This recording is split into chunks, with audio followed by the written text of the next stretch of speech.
ဖျားစုကိုပန်နိုင်တဲ့ယောက်ျားစင်စစ်အမျိုးသားများခင်ဗျာဘလို့အကြောင်းကိစ္စကြောင်းမှမိခင်လောင်းဖြစ်မဲ့မိန်းမကိုအနိုင်မယူပဲစာနာကြစီခြင်းပါတယ်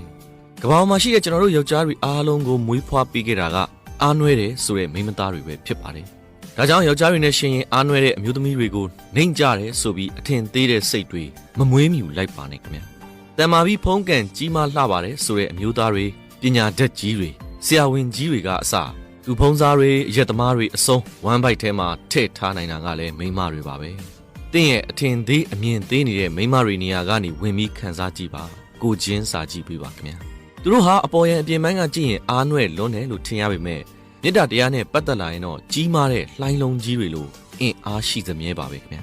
ယောက်ျားတွေနဲ့တန်းတူရည်တူအလေးအပင်တွေကိုတည်ယူနိုင်ခြင်းတွေမရှိပေမဲ့ယောက်ျားသားတွေမလုံနိုင်တဲ့မိဖွာခြင်းကိုဝင်ဆောင်ခြင်းတွေကိုသူတို့လုံနိုင်ပါတယ်ရာဇဝင်ထဲမှာသားသမီးနဲ့ပတ်သက်ပြီးအချစ်ကြီးလွန်းတဲ့မဗရာဆိုတာကလည်းမိန်းမတူပဲဖြစ်ပါတယ်ခင်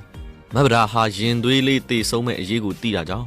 မြေလူးပြီးငိုကြွေးခဲ့တဲ့နေရာလေးကအခုချိန်ထိမျက်မပေါက်တော့ဘူးလို့လည်းကြားသိပူပါတယ်ရာဇဝင်တွေထဲမှာမိခင်လောင်းတွေရဲ့အချစ်မြတ်တာကြီးမားပုံတွေကတော့ပြောပြရင်ကုန်နိုင်မယ်မထင်ပါဘူးခင်ဗျာအဓိကပြောပြပေးချင်တာကတော့အားနွဲသူဆိုပြီးမိန်းမတွေကိုအနိုင်မယူဖို့နှိမ်ကြတဲ့သူဆိုပြီးအထင်မသေးစေဖို့ပဲဖြစ်ပါတယ်တင်ရန်ချစ်တဲ့မိခင်ဟာလည်းမိမသားတူဖြစ်နေတာကိုတတိယပေးပါမျိုးသမီးတွေကိုလေးစားပါတန်ဖိုးထားပြီးဆက်ဆံပေးပါခင်ဗျာဒါဟာယောက်ျားပီသားတဲ့အမျိုးသားတွေရဲ့မုံမြတ်တဲ့စိတ်ထားပဲဖြစ်ပါတယ်ခင်ဗျာ